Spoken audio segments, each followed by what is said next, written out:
Lundi 20 décembre 2021, mesdames et messieurs, bienvenue à ce rendez-vous de votre émission de santé sur TPC Plus TV. Ce lundi, nous allons nous intéresser avec nos invités en plateau des infections de façon très générale. Les infections, de quoi s'agit-il? Comment se manifestent-elles et quelles sont les différentes catégories des infections? C'est de cela et sur la question. Ici, avec à la réalisation, Roland Boyanho, Félicien Bonou à la caméra. Pour l'instant, mesdames et messieurs, comme à notre habitude, Roland va nous aider à savoir comment s'abonner à TPC Plus TV. On y va, c'est parti.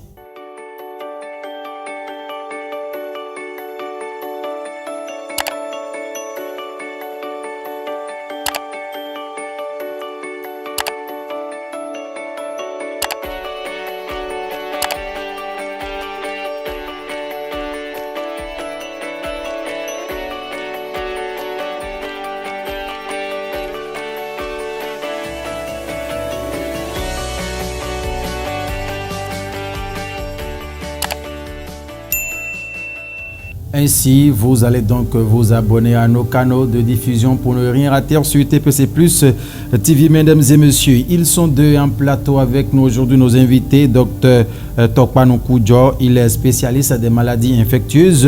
En face de lui, Brice Dossouyovo, lui c'est un médecin traditionnel phytothérapeute. Et avec ces deux invités, nous allons nous permettre rapidement d'avoir une idée de ce que c'est que les infections. D'une manière un peu ramassée, docteur Tokpanou, dites-nous, que peut-on retenir quand on parle des infections? Effectivement, je suis docteur Koudjo Tokpanou, je suis médecin spécialiste des maladies infectieuses et tropicales.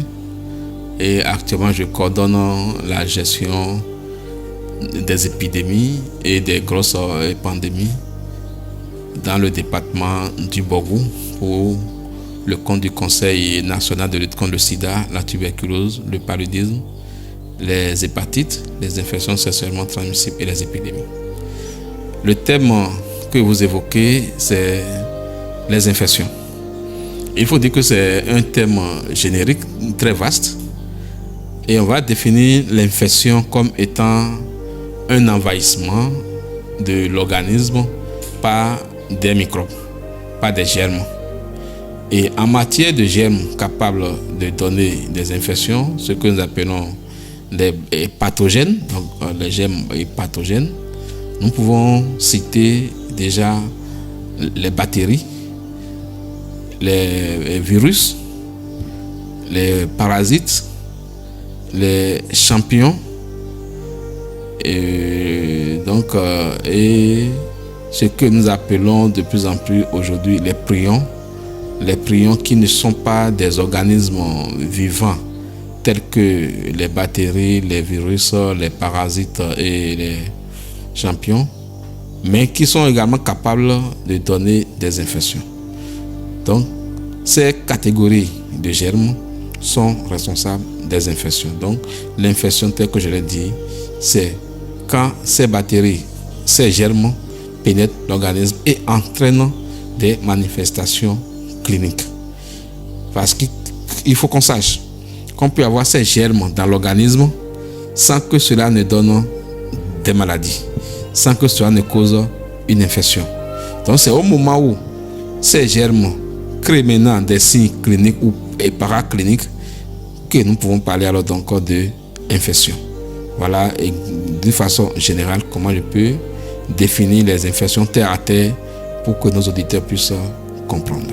Vous venez ainsi de nous définir ce que c'est que les infections et les différentes catégories de germes qui peuvent occasionner les infections. Mais dites-nous, docteur Tokpanou, comment ces infections peuvent se manifester au niveau de l'organisme humain?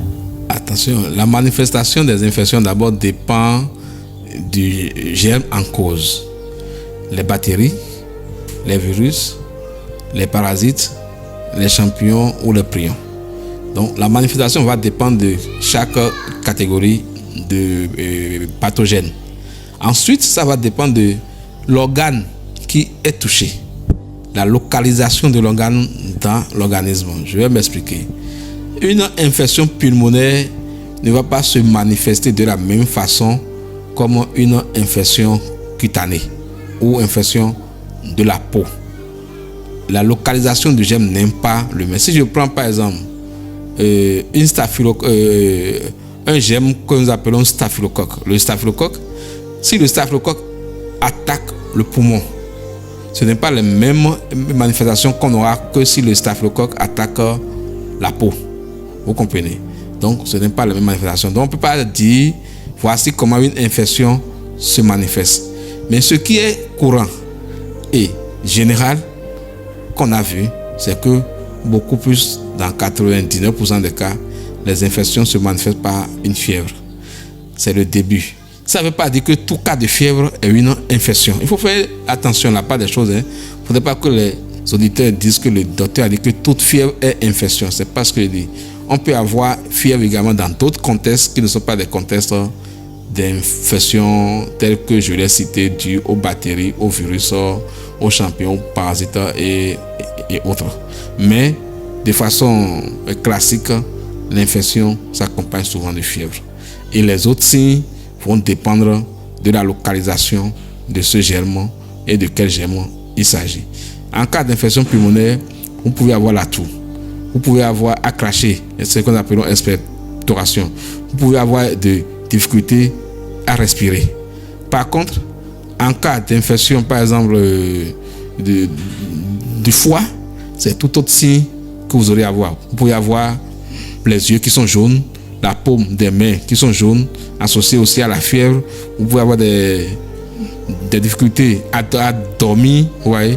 Mais quand on sera, par exemple, dans le cas d'une infection digestive, c'est-à-dire au niveau du système digestif, vous aurez peut-être des signes comme des vomissements, la diarrhée, et manque d'appétit, vous voyez. Donc, chaque localisation, chaque germe avec ces manifestations qui l'accompagnent. Infection pulmonaire, infection cutanée et autres, les manifestations varient d'un germe à un autre selon Dr Tokpano. Merci.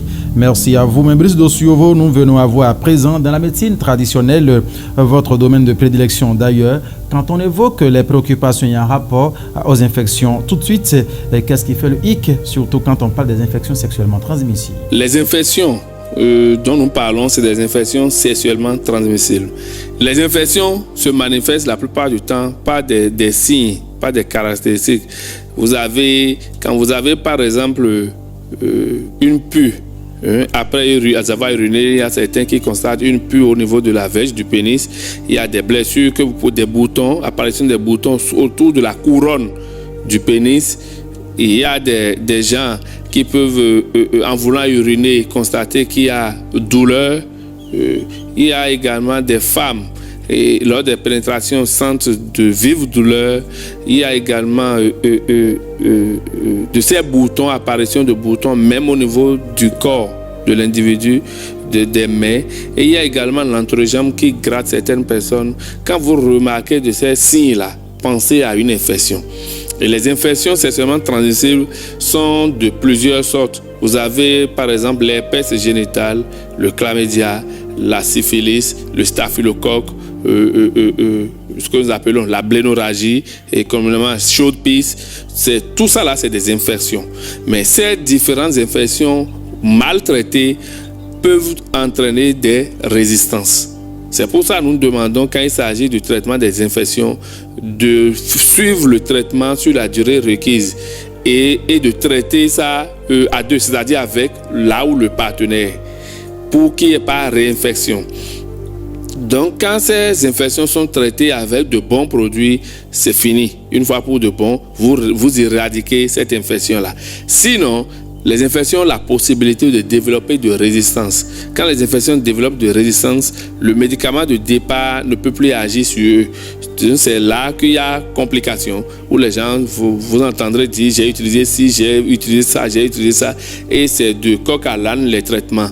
Donc, nous recommandons aux gens que quand il s'agit de traitement des infections, primo, de faire le traitement à deux, de traiter son ou sa partenaire, de faire abstinence ou de porter préservatif quand il y a infection. Parce que quand au niveau des femmes, vous avez la perte blanche, douleur au niveau au cours des rapports sexuels, la perte blanche, même comment on appelle ça, saignement et tout ça, c'est les infections. Il y a des infections au niveau des femmes qui peuvent aller jusqu'à entraîner des plaies vaginales. Donc, c'est des infections. Au niveau de l'homme, vous avez des infections qui peuvent entraîner des plaies sur le pénis. Vous avez des infections silencieuses. Il y a aussi ça. Des infections, quand ces infections-là surviennent, vous prenez même le sein passant, vous constatez la disparition des signes. Alors que l'infection est toujours là. C'est des infections qui sont silencieuses, qui ne sont pas visibles comme ça. Donc, il faut faire des examens, des prélèvements de sang pour constater qu'il y a infection. Et quand vous arrivez à dépister, à diagnostiquer l'infection dont il s'agit, c'est beaucoup plus facile de mettre le traitement qu'il faut. Mais il faut savoir qu'il y a des infections virales, il y a également des infections microbiennes. Ainsi se résume ce que nous pouvons retenir des infections sexuellement transmissibles dans le domaine de la phytothérapie. Vous avez donc à nous dire à propos les IST ou encore MST. Docteur Tokpanou, ce qui court à travers les lèvres, c'est de cela justement en ce 21e siècle, n'est-ce pas cela, docteur? Oui, les infections sexuellement transmissibles sont à la une ou bien au devant des infections parce que d'abord, la sphère que cela couvre, c'est le sexe. Et vous connaissez la place du sexe dans la vie de l'homme et même de tous les animaux. Le sexe occupe une grande partie de notre vie. Du coup, tout ce qui intéresse le sexe attire l'attention des gens. Et la sexualité devait être consommée dans une bonne hygiène, sans maladie. Mais il arrive malheureusement que cette sexualité soit l'origine ou à la base des infections quand cet acte est posé à tort et à travers et quand on ne respecte pas les conditions requises pour avoir une sexualité responsable, une sexualité concertée. Donc les infections sexuellement transmissibles existent, elles sont très nombreuses. Nous avons la gonococcie que les gens appellent souvent la chaude-pisse, nous avons la syphilis, nous avons le champignon, nous avons le sida qui est la grosse infection sexuellement transmissible de nos jours et qui regroupe toutes ces autres infections dont j'ai parlé tantôt, bien qui peut être accompagnée de toutes ces autres infections dont j'ai parlé tantôt. Donc c'est la partie que ça touche qui fait que cela attire l'attention des gens, parce que ça touche à beaucoup, ça entraîne beaucoup de dégâts, les maladies sexuellement transmissibles ou les infections sexuellement transmissibles. Et Brice Dosouyo vous invite à une corrélation entre les infections et les signes aussi visibles que jamais. Il y a certaines infections, par exemple, quand vous souffrez de la syphilis, il y a des apparitions de boutons. Il y a même des apparitions de boutons sur le nouveau-né, sur le corps du nouveau-né, quand il y a de ces infections. Il y a des infections qui peuvent même entraîner la cécité au niveau de nouveau-né. Et donc, il faut pouvoir faire la corrélation entre l'infection et les signes qu'on a. Parce qu'il y a beaucoup qui souffrent d'infections, mais qui n'arrivent pas à savoir ou à diagnostiquer de façon précise de quelle infection il est question. Voyez-vous. Alors que c'est d'abord ça il faut faire pour pouvoir apporter une solution idoine. Donc, en termes d'infection, nous retenons qu'il y a des infections qui peuvent se manifester cliniquement par des signes d'apparition de boutons sur le pénis, d'apparition de boutons sur le corps, l'entrejambe qui gratte, et vous avez des liquides blanchâtres qui sortent au niveau du pénis, vous avez des douleurs quand vous voulez uriner, et tout ça là, c'est des infections qui s'annoncent. C'est des infections, c'est des signes qui vous permettent de savoir que c'est des infections. Docteur Tokpanou, dites-nous, depuis que vous portez la voix du Conseil national de lutte contre les maladies infectieuses, le paludisme, la tuberculose et tout le reste, que peut-on retenir, de l'attitude des populations de la cité des Kobourou, sinon du département du Borgou en général, parlant bien sûr de ces infections? Ce n'est pas seulement à Parakou. Le Bénin est un pays de la zone tropicale. Et vous savez que les conditions climatiques sont bien réunies pour le développement des pathogènes dont j'ai parlé tantôt au début de ma communication. Donc les infections constituent une grande partie des maladies que nous rencontrons au Bénin. Le paludisme, c'est une infection. Et vous savez que le paludisme, son taux de prévalence est très élevé aussi bien chez les enfants que chez les adultes. Nous avons la tuberculose, c'est également une infection. Et la tuberculose également continue de sévir dans nos villages et villes. Donc le Bénin est une zone en proie, n'est-ce pas, donc, aux infections. Et je n'ai pas les statistiques en tête ou bien à portée de main, mais les infections constituent 90% des pathologies qui amènent les gens au centre de santé. Nous allons aborder à présent les complications, mais c'est avec le phytothérapeute Brice Dosuyovo, le directeur de la maison de la Feuille. Voyez-vous, et de ces infections peuvent entraîner même des complications au niveau du système sexuel de l'homme. Ça entraîne la stérilité. Il y a des infections qui détruisent complètement les spermatozoïdes, qui fait que un homme devient, il y a présence d'azospermie carrément, où il n'y a plus aucun spermatozoïde dans le sperme. Ça fait qu'il y a difficulté de procréation. Donc les infections sont capables d'aller jusque-là. Donc les infections également entraînent la faiblesse sexuelle et ou l'éjaculation précoce au niveau de l'homme. C'est pour ça les anciens ont fait des recherches en médecine traditionnelle et ont trouvé des plantes banales d'ailleurs, avec lesquelles vous pouvez résoudre des problèmes d'infection et de façon très efficace. Parce qu'en médecine traditionnelle, et c'est ça que je dis, la médecine traditionnelle n'est pas restée stagnante, elle a évolué, elle est en train d'évoluer. Nous sommes en train d'évoluer dans la médecine traditionnelle et nous sommes en train d'aller vers des médicaments traditionnels, comme le dit traditionnel, améliorés. Donc c'est des médicaments qui ont des faits sur des infections, que ce soit microbiennes ou virales. Je demanderai aux uns et aux autres de savoir raison garder, d'avoir espoir en notre médecine traditionnelle. Qu'aujourd'hui, pour des problèmes d'infection, la médecine traditionnelle béninoise peut répondre promptement et de façon efficace. Merci à vous, Brice Dosuyovo. Docteur Tokpanou, en quoi pouvons-nous résumer vos conseils par rapport à ces infections, à nos amis téléspectateurs, à toute la population en général? Vos conseils, docteur? Donc ce qu'il faut faire, c'est d'abord ce que vous êtes en train de faire à travers cette communication. Il faut communiquer sur les maladies, il faut communiquer sur les infections, il faut dire aux gens comment il faut faire pour ne pas attraper ces infections. Mais le mal, c'est que souvent les gens ne suivent pas les conseils des agents de santé, parce qu'on se dit qu'on est déjà autonome, on est déjà adulte, on est déjà grand, qu'est-ce qu'on a à apprendre? Ou bien on est supposé, on se dit qu'on connaît tout, ou bien on se fie seulement à Dieu, pour dire oui, Dieu nous protège, Dieu fera, mais non.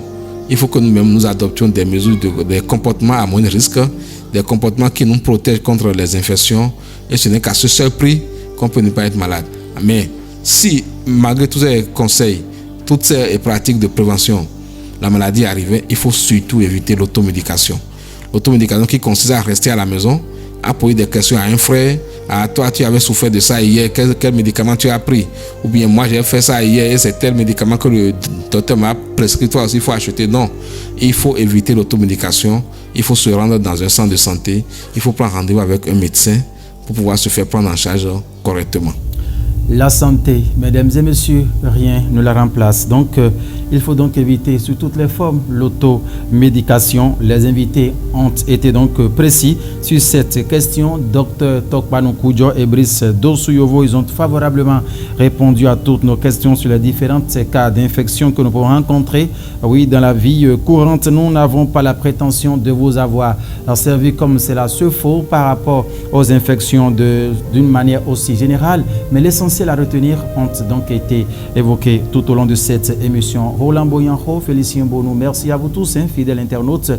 Bon début d'une semaine fructueuse à tout un chacun de vous, mais surtout en compagnie des programmes de TPC Plus TV. Il faut donc nous suivre matin, midi et soir.